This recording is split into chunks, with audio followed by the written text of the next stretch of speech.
Hi everyone, good day to you and welcome back. What we have here is a 2001 classic Toyota Camry 2.2 liter 4-cylinder, and customer states that they think it has a vacuum leak. I imagine it has a check engine light. No, there is no check engine light. I don't see it. Okay, that's a little odd. All right, let's get it in the shop and we'll scan tool it, and I'm probably gonna go back to the well for some more information. I found some dangly bits. Now that we're out of the sun, I can see we have approximately 118,102 miles on the odometer. Okay, I'm getting the scan tool powered up here. I've noticed in the minute or so I've been sitting here, the engine RPMs have calmed down and stabilized, so I don't think there's an issue there. I don't think there's a vacuum leak either. But let's pull up current trouble codes and see what we got. Nothing. No codes. Okay. How about history? Let's see what's in there. Reinitializing, satellites linking up in outer space, communicating. No codes. Pending codes? What do we got? Nothing. Okay.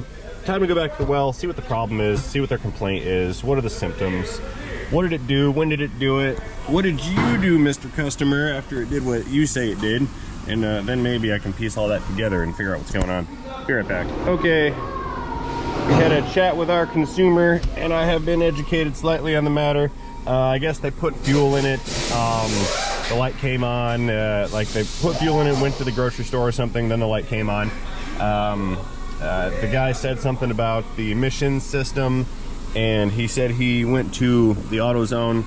They put a fuel cap on it, or he bought one from them.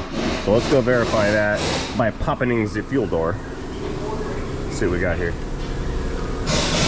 Yeah, I'd say they did. That looks brand newish. Sure is. All right, so that leads me to conclude we have an Evap system leak, or some kind of evaporative system malfunction. Let's put that back where I found it. Okay, what I'm going to do is conduct the Evap system test, the surface bay test. This test activates the Evap, bypass, and CCV solenoids to draw and release vacuum in the system. System operation can be confirmed by observing vapor pressure during each step. Cool. Let's see, fuel level between 1/4 and 3/4. Wrong. I can't perform the test. Yeah, I'm gonna try it anyway. Let's see what it does. It's probably overfilled. Look at that. It's a super full tank. They probably fill it till it clicks, and then fill it some more till it clicks, then fill it some more until it clicks. You don't want to do that. Yes, begin the monitor. Let's try this. Let's just see if it's gonna run the test even with a full tank.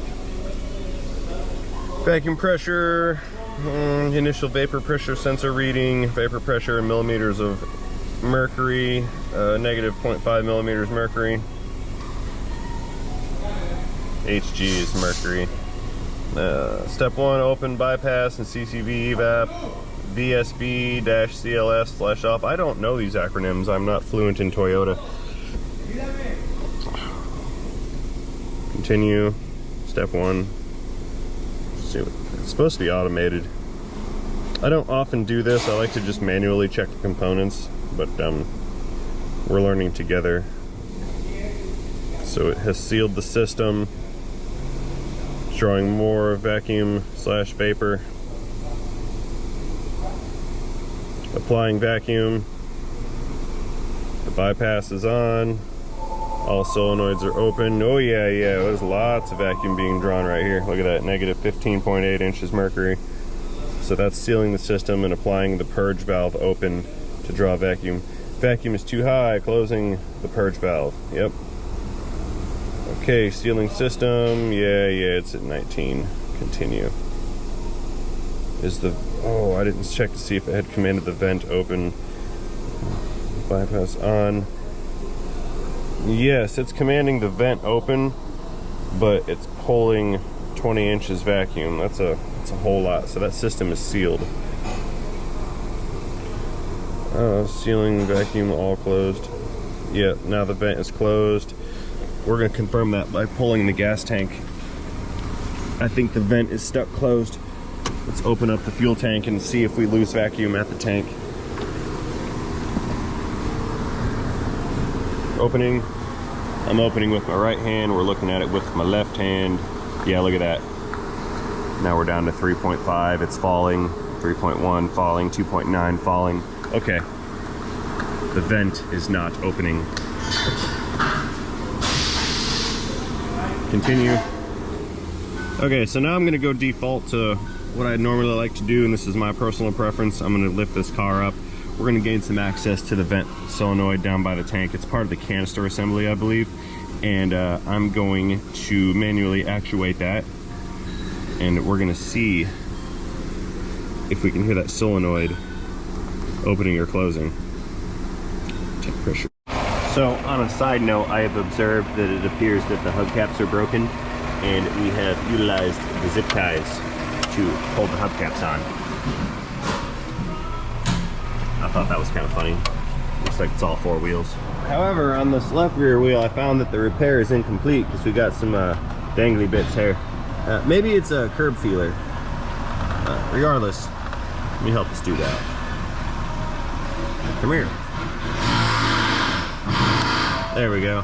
Okie dokes, I need to move this thing over. I'm here on my flat stall and I need to go up. I would like to gain some access to the canister / vent valve assembly that's down below near the tank, and see if we cannot witness a malfunction of that vent valve. Parking's the auto. Right there.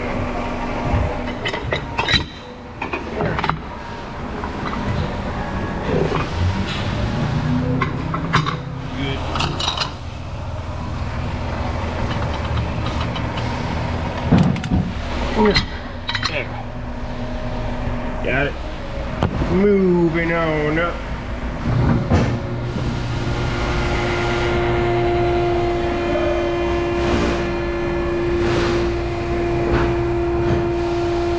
Oh, the plot thickens. Look what I found.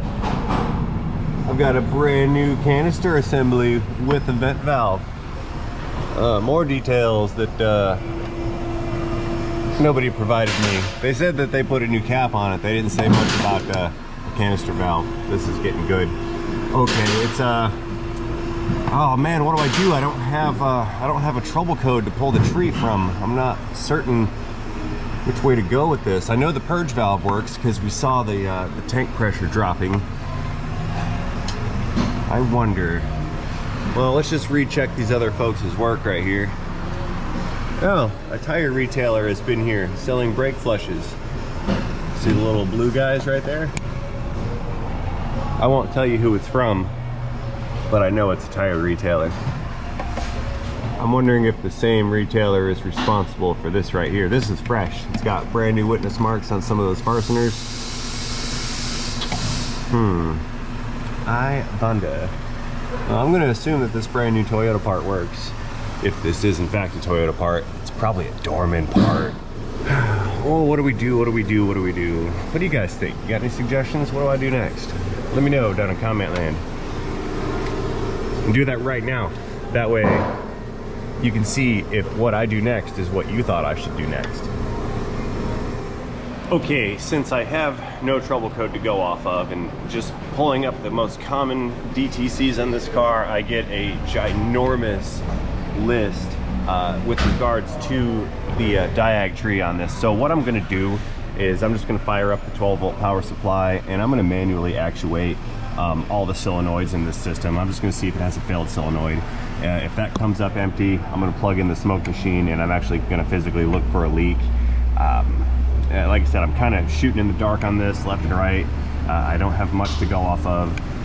Like we established earlier, the guy didn't even tell me he had a new fuel cap. They certainly didn't tell us that they had a new canister and vent valve back here. So I've already asked them twice what's been going on, and I'm not getting information, and that is frustrating. So I'm just gonna go full caveman on this and diagnose this what I would consider to be an analog way until I find something wrong. So first things first, let's get this guy disconnected so I can get some access to the pins on this solenoid right here. Now this is a super tight squeeze here, so what I'm going to do is reach in from the front And I'm gonna make contact with these pins on this solenoid, and we're gonna listen for an audible click. Black one's our ground, yellow one is our hot. Jump box is powered up. I can see the pins, you guys can't.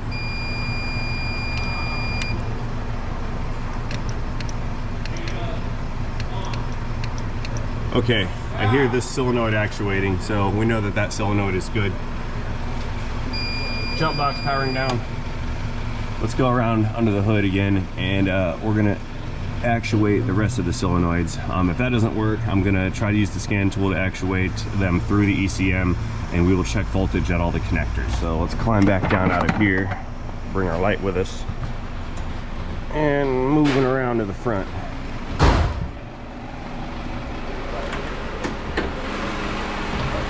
Go. Lumens. Okay, that is our purge solenoid right there. I don't think we need to actuate that one. I can hear it clicking, so it's being actuated right now by the ECM. And if we disconnect it, we hear the rhythmic clicking stop. So the purge solenoid is good. Let's actuate this VSV solenoid here and see if this one operates. In order to avoid confusing the sound of one solenoid with the other, I'm just gonna disconnect that one and power supply back on. Got a hot, we got a negative. Okay, that one operates. So all of the solenoids are functioning.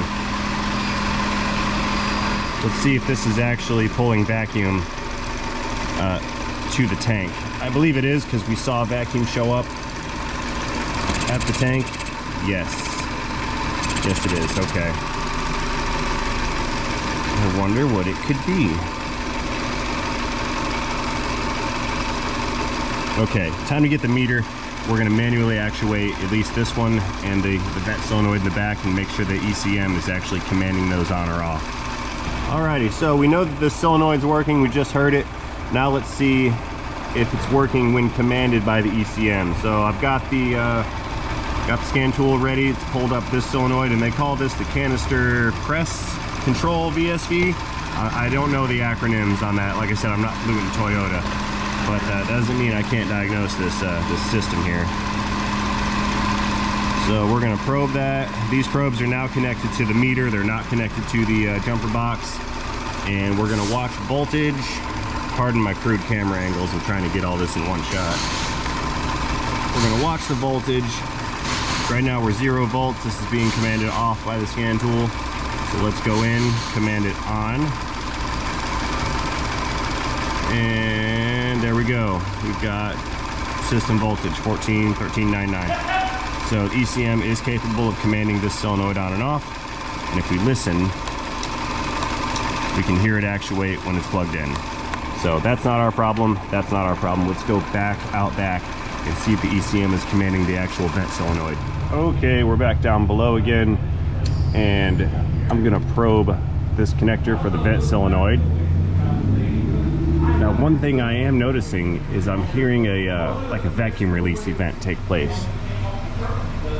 Listen close. Yep, did you hear that right there? That sound. It's building vacuum in the tank, and then something is allowing air to draw in to release that vacuum. That might be a normal condition. I'm really not certain. Regardless, I'm going to proceed with my plan, and I'm going to actuate this vent solenoid with the scan tool. We can see here it is being commanded off, or it's not being actuated. So I'm going to stick this right here for you guys. Stay. And I'm going to reach over, grab the scan tool, and we're going to turn this valve on.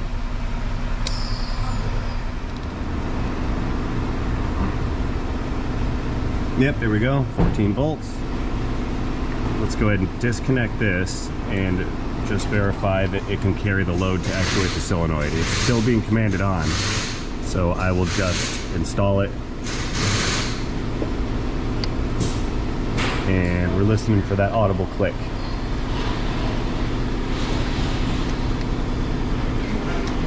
Which okay, I hear it.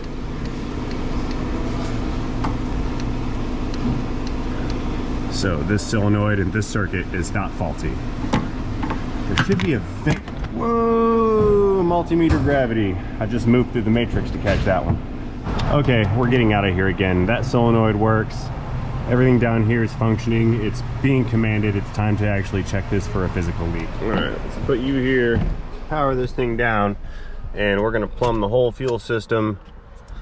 Well, the vapor recovery system with some smoke, and then we're gonna physically inspect that for leaks. So it is smoke machine time. That's not gonna work. Here, how about right there? Stay.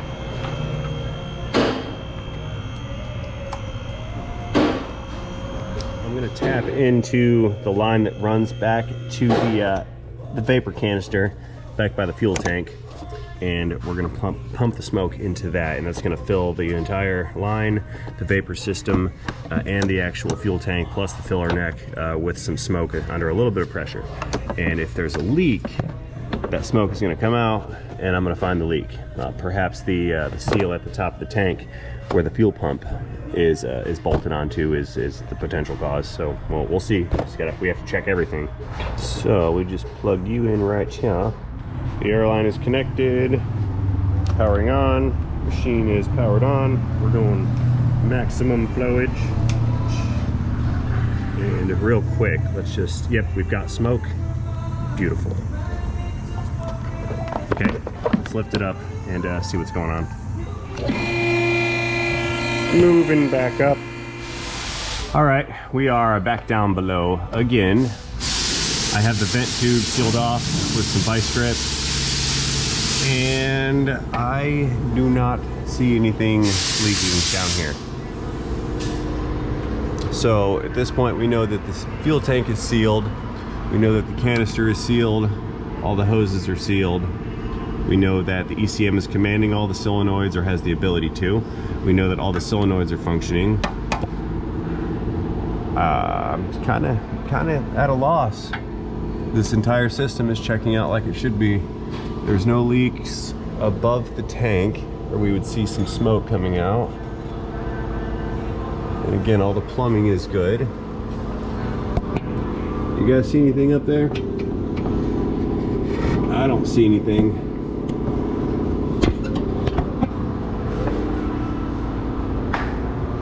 Nada. And all the lines are metal, so they're not leaking here.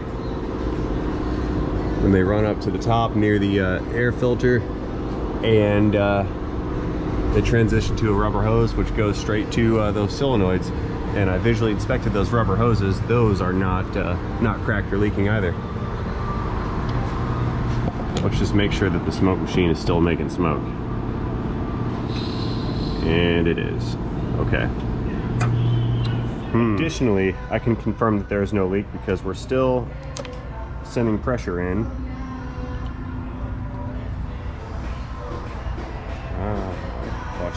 Watch it fall.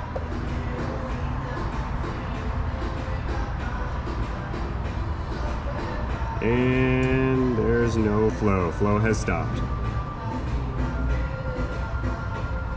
I still have the vice grips on the vent tube. Once it filled up and pressurized the system, our flow has stopped. Got no flow. There is no leak. So we know the solenoids all function. We know we don't have a leak. What's wrong with the car? Frustrated. Let's see if the fuel tank lid gas cap device is sealing. Yep, that's sealed.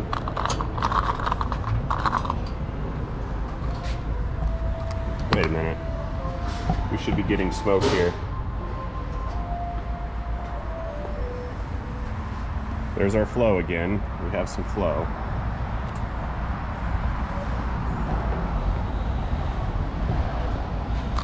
Let's close this back off and see if flow stopped. Perhaps there's a restriction somewhere. So, yep, system's pressurizing. And pressure equilibrium has been achieved. Again, system is sealed.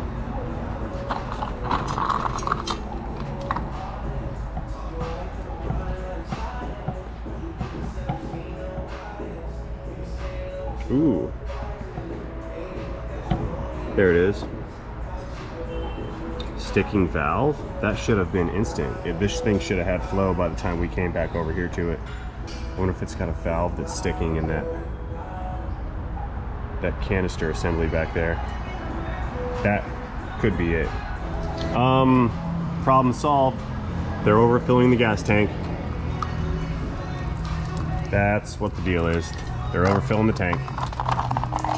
Needs a new canister. Again. That's it. That's it. Got it. User error. Problem solved. Found it. Okay, after presenting what I found, that did not go over so well. This guy right here does not want to do any work on this car. He does not understand that that brand new charcoal canister that he has could be faulty because it is indeed full of fuel. And he actually thinks we're trying to rip him off. I'm a little perturbed with this fella right here, and that's putting it lightly, and keeping it G-rated. I'm actually very upset and insulted. I showed him the gas tank, I showed him the fuel coming out of the thing and everything, and he's just he's completely convinced that something else is wrong with this car, and that I am 100% wrong. And I don't know what I'm doing here today. So we're not gonna do any work on this car. This guy does not want to hear any of my diagnostic work or how we found it. He was actually quite upset once we told him that the problem he is having is kind of his responsibility, and that the action of overfilling the fuel tank has caused the issue. He does not want to believe that. And the conversation just didn't go so well. So having said that, we're not going to work on this car. I'm not going to fix anything. I'm going to collect my equipment, and out this thing goes. And you know, I mean, I get it. I'm not upset with him, like, personally, even though it kind of is personal. I'm just upset at the closed-mindedness of the situation, which I can also understand that too. People don't want to hear that they've done something wrong, or they don't want to consider that they were the cause of the problem, I suppose. I mean, I'm kind of at a loss, but you know, like I say, you can't win them all. The situation is what it is. There's nothing I can do about it except back this thing out and do what the customer wants, and what he wants is his car back. I imagine he is probably going to at least consider what we've told him. I mean, it's in writing. The documents in writing. I'll even compile a video for the guy and present that to him as evidence of what I have found and what I have not found. I just didn't think that in the initial moment he was ready to digest kind of what the circumstances are. Having said that, maybe he'll come back. Maybe he'll go to the other place and see if they'll warranty that component out for him. Either way, my hands are tied on the situation, and my work is done here. So as always, I want to thank all you guys for watching this video. I'm assuming since you made it to the end of this video that you enjoyed this video. If you did, please let me know about that by tapping that like button down below. If you didn't enjoy this video or have any other commentary you'd like to add, that's what the comment section down below is for. Now that all the shameless self-promotion is out of the way, the only thing left here for me to do is to remind all of you to not forget to have yourselves a great day. See you guys later.